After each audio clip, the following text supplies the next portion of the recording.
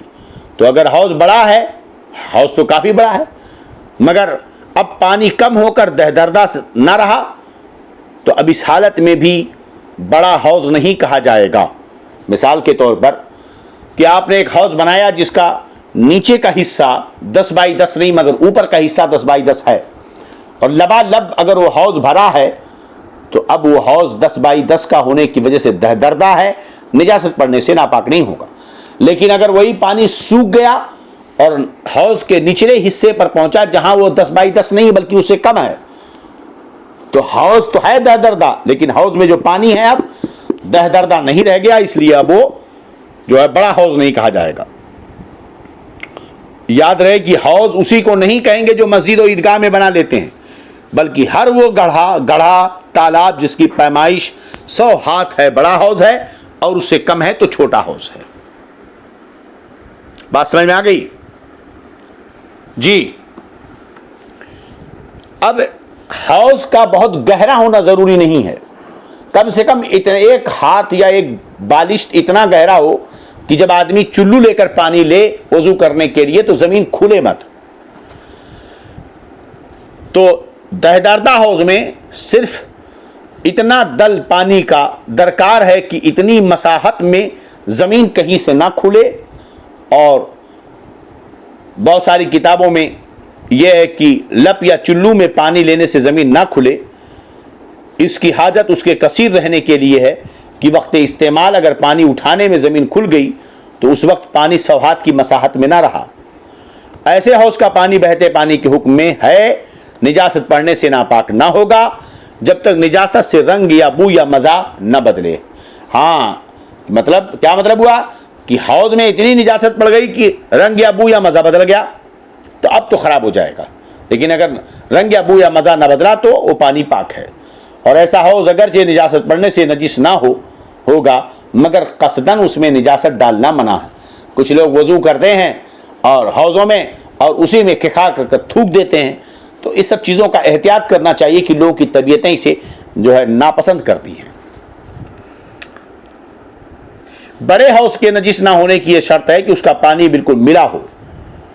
تو ایسے حوض میں اگر لٹھ یا کڑیاں گڑی ہوں تو ان لٹھوں کڑیوں کے علاوہ باقی جگہ اگر 100 ہاتھ ہے تو بڑا ہے ورنہ نہیں. البتہ پتلی پتلی چیزیں جیسے گھاس نرکل کھیتی اس کے اتصال کو مانے نہیں ہوتی.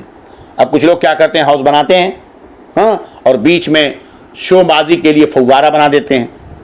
تو اگر اس کی وجہ سے بھی دہدردہ میں خرابی پیدا ہوئی تو کتنا بھی بڑا حوض ہو، اگر اس کی وجہ سے دہدردہ میں کمی آ گئی تو بڑا حوض نہیں کہلائے گا.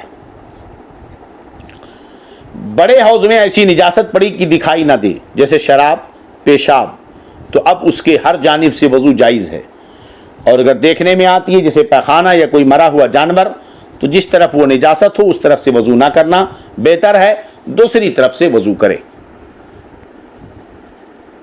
اب مسئلے آئیں گے مرئیہ اور غیر مرئیہ کی، تو ہم اس کی وضاحت کرتے جائیں گے، مگر یاد رہے کہ جو نجاست دکھائی دیتی ہے اس کو نجاست مرئیہ کہتے ہیں، اور جو نہیں دکھائی دیتی اسے نجاست غیر مرئیہ کہتے ہیں.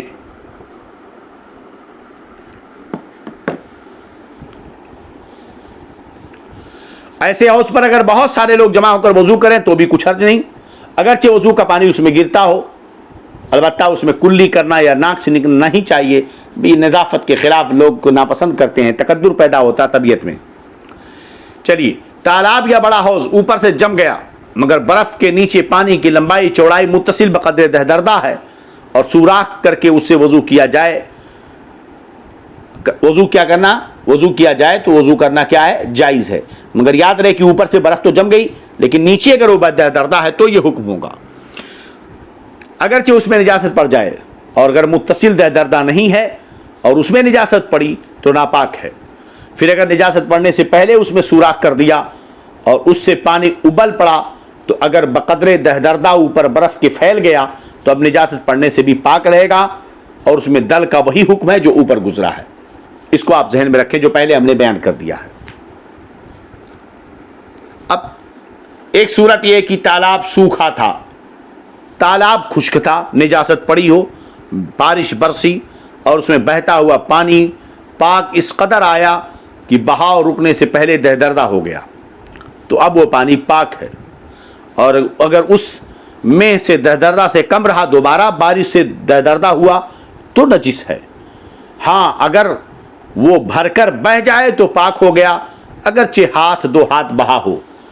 سمجھ میں مسئلہ نہ آیا تو ہم اور آپ کو کھول کے بتا دیں۔ یہ کہ تالاب تھا، اس میں نجاست پڑی تھی، جانوروں نے لید گوبر کر دیا تھا، کسی نے پیشاب پیخانہ کر دیا تھا، اب بارش برسی، بارش اتنی تیز نہیں برسی کہ پانی زیادہ آیا، بلکہ پانی آیا تو ایک صورت تو یہ ہوئی کہ پانی آیا اور دہدردہ کے مطابق پانی اس میں نہیں ہوا، پھر اس کے بعد دوبارہ بارش ہوئی، پھر پانی آیا اور دہدردہ کے مطابق نہیں ہوا، پھر بارش ہوئی، پھر پانی آیا مگر دہدردہ کے مطابق نہیں آیا، تو اس صورت میں اب تک وہ پانی ناپاکی رہے گا۔ ہاں اگر بار بار بارش ہو کر پانی اتنا زیادہ ہو گیا کہ تالاب سے نکل کر 1.5-2 ہاتھ بہہ گیا ہے نا، تو اب وہ پاک ہو گیا، جبکہ نکل کر بہا تب پاک ہو گیا۔ ایک صورت ہوئی۔ اب دوسری صورت یہ کہ نجاست تھی، بارش جم کے برسی، اتنی برسی کہ وہ پانی دہدردہ بھر گیا، تو اگرچہ بہا نہیں، دہدردہ سے زیادہ ہو گیا تو اب وہ پاک ہے۔ تو مسئلے کی صورت کو ذہن میں رکھیں، دہدردہ پانی میں نجاست پڑی، پھر اس کا پانی دہدردہ سے کم ہو گیا تو اب بھی وہ پاک ہے، اب بھی وہ پاک ہے۔ مگر پاک پانی اگر اسے بہا دے دہدردہ تو ابھی وہ پاک ہے۔ ہاں اگر وہ نجاست اب بھی اس میں باقی اور دکھائی دیتی ہو تو اب ناپاک ہو گیا، اب جب تک بھر کر بہہ نہ جائے پاک نہ ہوگا۔ مسئلے کو ذہن میں رکھیں، دہدردہ پانی میں نجاست پڑی، پھر اس کا پانی دہدردہ سے کم ہو گیا، تو چونکہ دہدردہ کی حالت میں نجاست پڑی تھی اور بعد تو ناپاک تو ہوا نہیں، اب بعد میں پانی سوکھ کر کم ہو گیا تو اب بھی وہ پانی پاک ہے۔ لیکن اگر وہ جو نجاست تھی اب بھی اسی کے اندر ہے، وہ بہہ نہیں گئی یا اپنے طور پر ختم نہیں ہو گئی کسی طریقے سے، تو کم ہونے کے بعد وہ نجاست چونکہ اب بھی اس میں ہے تو اس لیے وہ ناپاک ہو جائے گا۔ ہاں اب اس کی صورت یہ ہوگی کہ پانی اس طرح بھر دیا جائے کہ وہ نجاست بہہ جائے تو پاک ہو جائے گا۔ اور چھوٹا حوض ناپاک ہو گیا، پھر اس کا پانی پھیل کر دہدردہ ہو گیا تو اب بھی ناپاک ہے، چونکہ پہلے ناپاک تھا اب وہ بہہ کر ناپاک، تب بھی ناپاک ہے، مگر پاک پانی اگر اسے بہا دے یعنی نجاست کو تو اب وہ پاک ہو جائے گا۔ اس سے پہلے ہم نے مسئلے کی وضاحت تو کر دی کہ کوئی حوض ایسا کہ اوپر سے تنگ ہو نیچے سے کشادہ ہو، یعنی اوپر دہدردہ نہیں نیچے دہدردہ یا زیادہ ہے، اگر ایسا حوض لبریز ہو نجاست پڑے تو ناپاک ہے، پھر اس کا پانی گھٹ گیا اور دہدردہ ہو گیا تو اب پاک ہے۔ تو یہ حوض کے تعلق سے مسئلے رہے۔ اب انشاءاللہ کل کی گفتگو میں حقے کے پانی اور دیگر مسائل کو ذکر کیا جائے گا۔ اللہ رب العزت دارین کی سعادتوں برکتوں سے مالا مال فرمائے۔ استغفر اللہ استغفر اللہ استغفر اللہ رب من کل ذنب واتوب الیہ، اشہد ان لا الہ الا اللہ واشہد ان محمدا عبدہ ورسولہ۔ السلام علیکم ورحمۃ اللہ۔